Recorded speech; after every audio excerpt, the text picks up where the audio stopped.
Assalamualaikum warahmatullahi wabarakatuh. Selamat datang kawan-kawan semua di channel Riam Biru. Terima kasih banyak untuk kawan-kawan yang sudah berkenan hadir di channel ini. Apa kabar kawan-kawan? Semoga sehat selalu sekeluarga. Amin.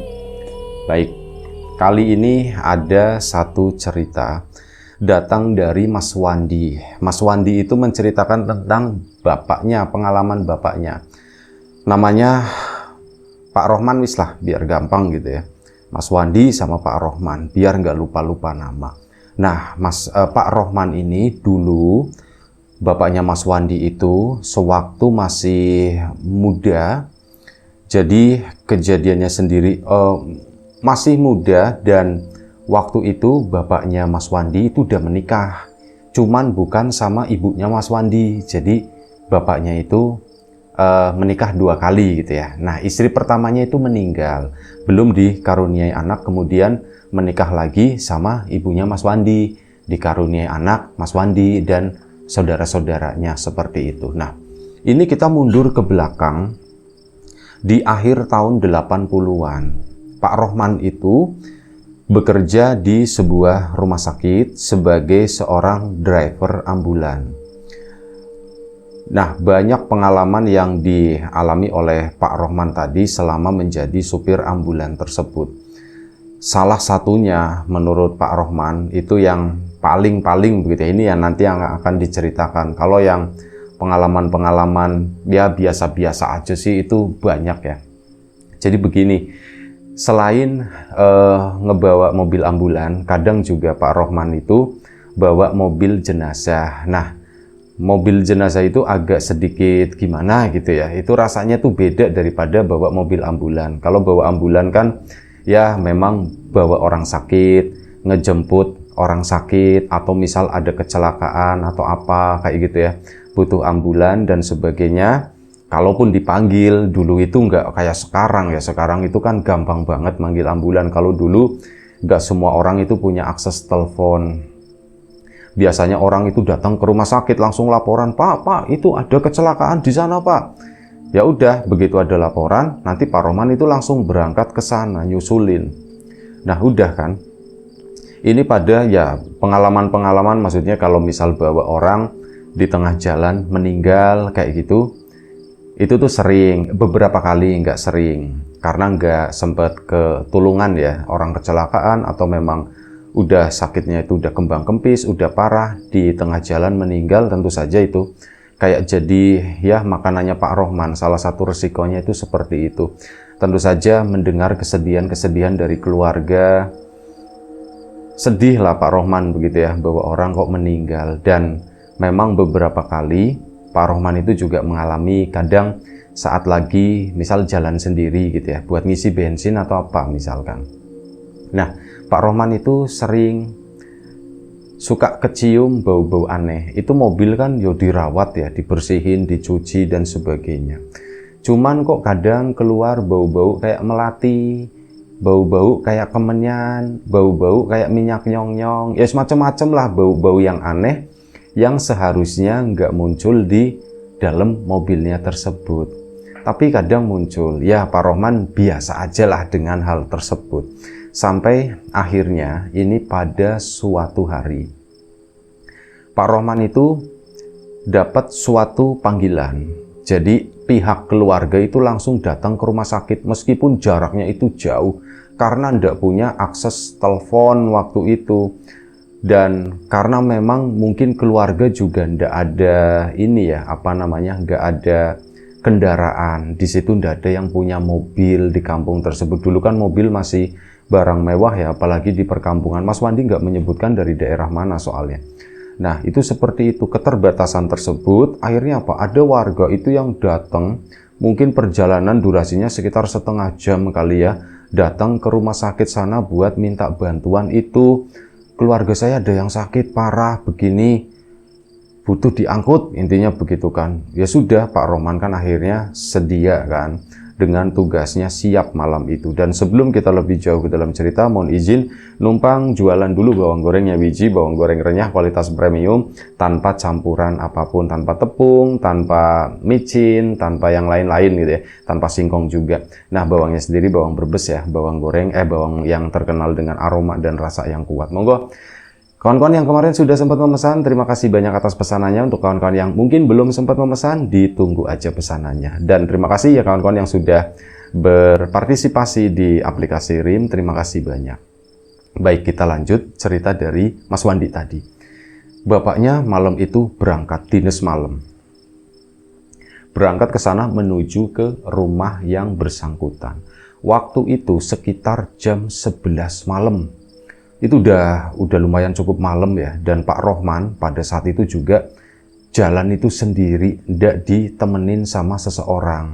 Ya wis lah, ndak apa-apa, lagian kan di rumah sana itu pasti banyak anggota keluarganya ya, pasti ngangkatin doang, dan pasti ada anggota keluarga juga yang ikut. Berangkat dari sini kosong, langsung menuju ke sana, menuju ke alamat tujuan. Nah, di tengah perjalanan Pak Rohman itu ketemu dengan sesuatu yang dia kenal, sangat kenal. Itu adalah mobil jenazah.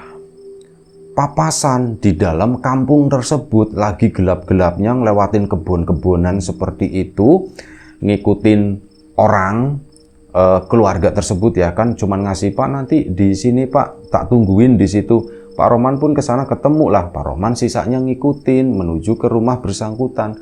Nah, ini lokasinya atau posisinya itu udah masuk ke dalam kampung ya, lagi gelap-gelapnya. Si warga itu di depan sana. Nah, Pak Rohman dari arah depan itu melihat ada satu mobil, cuman kok lampunya nggak dinyalain, posisinya lagi berjalan. Ya Pak Rohman ngasih lampu ini ya, dep. Barangkali orangnya lupa atau bagaimana, tapi nggak direspon sama sekali. Jalanlah mobil tersebut makin deket. Loh, ini kan mobil jenazah. Itu plat nomornya ingat Pak Rohman, ini kan mobil jenazah di rumah sakit. Emang iya ya keluar ya, Pak Rohman berpikir, siapa yang bawa ya gitu ya. Ngambil siapa di sini? Jangan-jangan ini yang mau aku jemput. Yo, masa iya mobil jenazah jemput dari rumah bawa ke rumah sakit? Ya nggak mungkin. Atau bisa nganterin kali ya. Lah sembulah. Akhirnya apa? Papasan, bener-bener papasan mobil tersebut. Yang bikin aneh itu apa? Pak Rohman kan ya mau nyapa lah, tentu saja itu kan kawan kerja, rekan kerja. Jendela udah dibuka, udah dap lampu.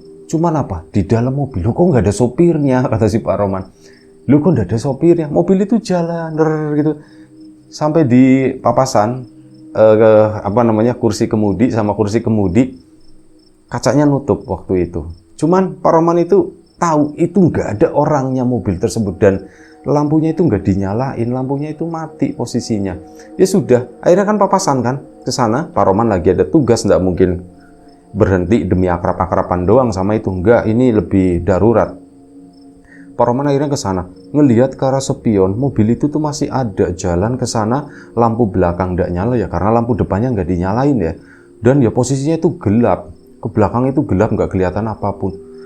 Pak Rohman pun ke situ. Nanti sampai rumah sana aku mau nanya sama orang itu, rencananya begitu. Dan akhirnya sampailah di rumah tujuan, rumah keluarga yang tadi ada yang sakit. Nah, diangkutlah, dibantu sama pihak keluarga. Itu seorang perempuan udah sepuh ya.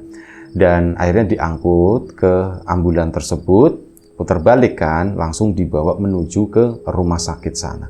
Ini kan ada pihak keluarga yang ikut. Ada beberapa yang ikut, ada 3 orang. 2 orang di belakang, 1 orang itu, Mas udah Mas di depan aja nemenin saya. Itu yang nunjukin jalan tadi. Mas sampean di depan aja nemenin saya. Oh nggih Pak, boleh Pak. Boleh katanya begitu kan. Daripada nanti saya sendirian ngantuk Mas, mending sini yuk nemenin saya. Akhirnya sudah. Naiklah si bapak tersebut di sampingnya Pak Rohman. Di perjalanan, Pak Rohman pun nanya, Pak Nun Sewu, tadi waktu lewat jalanan ini, sampean ngeliat enggak? Ada mobil, kita papasan gitu kan. Hah? Waduh, saya enggak terlalu inget Pak, kata si bapak tadi. Coba diinget-inget Pak, tadi sampean itu papasan sama mobil jenazah, lampunya ndak nyala, katanya begitu kan, kata si Pak Rohman.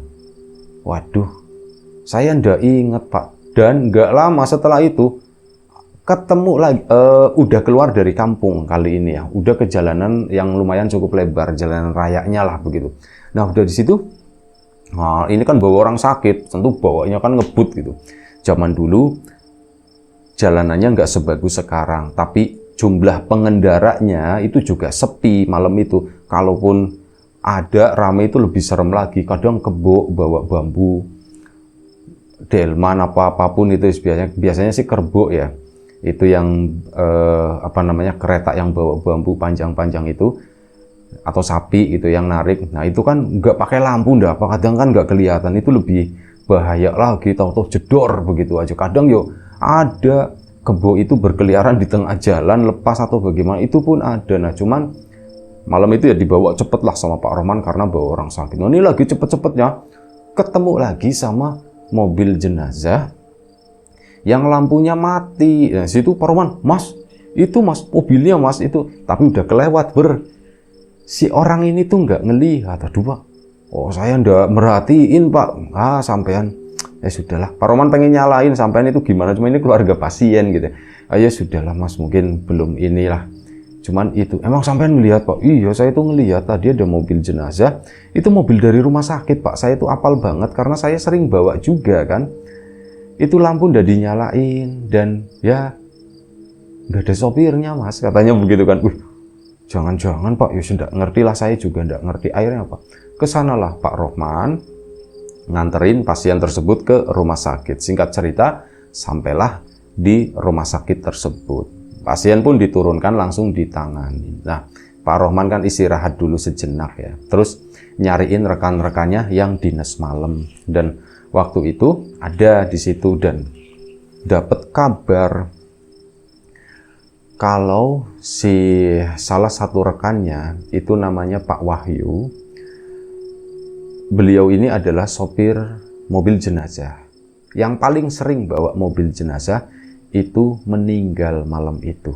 Meninggal? Iya, Pak Wahyu itu meninggal dadakan, katanya begitu kan. Sakit ya, memang kemarin sempat nggak masuk sehari, cuman ya sakitnya itu terlalu cepet, sehari terus meninggal, kata si itu. Waduh, aku pengen ngelayat, kapan meninggalnya?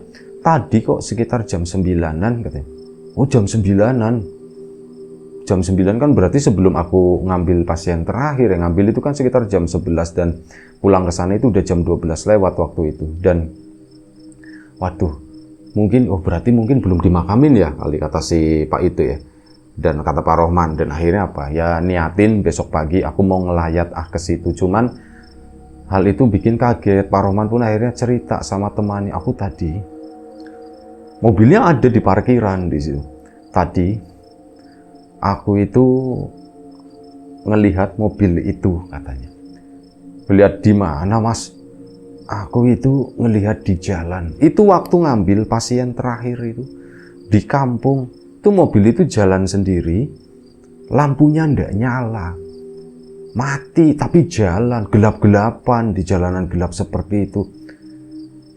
Apa itu pertanda ya, kata Pak Rohman begitu ya. Pertanda apa Pak? Ya barangkali yang punya mobil ini kan punyanya Pak Wahyu, yang sering bawa, punyanya Mas Wahyu ya. Itu kan yang sering bawa. Terus pas pulangnya tadi pun aku ketemu lagi. Apa itu pertanda ya? Bisa jadi Pak, gitu kan. Bisa jadi seperti itu, mungkin ngasih kabar kali, sampean kan belum tahu kalau Pak Wahyu itu udah meninggal. Akhirnya Pak Wahyu minta tolong sama mobilnya. Bil itu kasih tahu Pak Rohman, Mas Rohman, kalau aku udah meninggal, katanya. Mungkin seperti itu. Oh, guyon katanya. Kamu itu bercanda aja, nggak begitu katanya. Ya, tapi mau gimana lagi? Ya sih, mungkin seperti itu kali ya.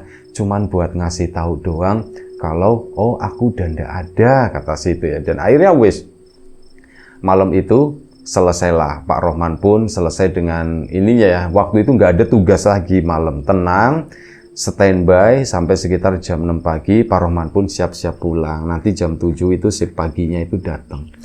Dan Pak Rohman pun akhirnya pulang. ya cerita ke keluarganya, Bu, tadi ke keluarganya. Oh ya, sama cerita ke istrinya yang pertama waktu itu. Nah, itu cerita begitu, Bu, tadi tadi Bapak semalam itu ngalamin begini-begini. Oh gitu Pak, gitu kan. Ya udah cerita-cerita sama istrinya. Dan ya seperti itulah. Ceritanya sebenarnya tidak panjang, memang sampai di sini doang. Tapi itu istrinya Pak Rohman sendiri, istri yang pertama, itu meninggal setelah 2 tahun menikah. Jadi waktu itu baru setahun menikah ya, waktu mengalami kejadian tersebut. Dan kurang lebih sekitar setahun kemudian setelah kejadian tersebut, ngelihat mobil jenazah jalan sendiri itu, istrinya Pak Rohman pun meninggal, istri pertama. Ya tentu sedih, terpukul begitu ya. Ya sampai istirahat selama beberapa waktu dan akhirnya menikah dengan, setelah meninggal tersebut, Pak Rohman itu memutuskan untuk berhenti dari tempat tersebut, dari rumah sakit tersebut. Dan ya karena itu kondisinya itu udah nggak memungkinkan, aku tuh stres berat Pak Rohman itu. Dan ya wis, keluarlah dari tempat tersebut, sempat nganggur lama sampai akhirnya bisa bangkit lagi, bisa berusaha lagi. Waktu itu ngejalanin wira swasta ya, coba wira swasta. Dan alhamdulillah ada rezeki, akhirnya ketemu sama ibunya Mas Wandi dan akhirnya menikah, ya punya anak Mas Wandi. Dan Mas Wandi akhirnya menceritakan ini ke channel Riam Biru. Begitu aja, ceritanya tidak panjang, tapi semoga tetap bisa menemani kawan-kawan semuanya, ya mengisi asupan gizi cerita-cerita horor gitu ya. Semoga kawan-kawan semuanya makin bergizi. Terima kasih banyak kawan-kawan semua atas support dan dukungannya apapun itu, kawan-kawan subscriber, kawan-kawan membership, kawan-kawan yang udah kasih support dalam bentuk super thanks ke Riam Biru. Terima kasih banyak kawan-kawan yang udah ngasih like, udah nge-share ke yang lainnya, kawan-kawan yang udah ninggalin komentar juga terima kasih banyak. Kawan-kawan yang udah memesan bawang gorengnya Wiji, tentu saja terima kasih banyak atas pesanannya. Untuk kawan-kawan yang belum sempat memesan, ditunggu. Dan kawan-kawan yang sudah berpartisipasi di aplikasi RIM juga terima kasih banyak. Doa terbaik dari kami untuk kawan-kawan, semoga selalu diberi kemudahan dalam hal apapun, termasuk kemudahan dalam hal rizki. Yang sakit segera diberi kesembuhan, yang sehat tetap dijaga kesehatannya. Baik, sampai jumpa di episode selanjutnya Riam Biru. Jaga kesehatan kawan-kawan semuanya. Assalamualaikum warahmatullahi wabarakatuh.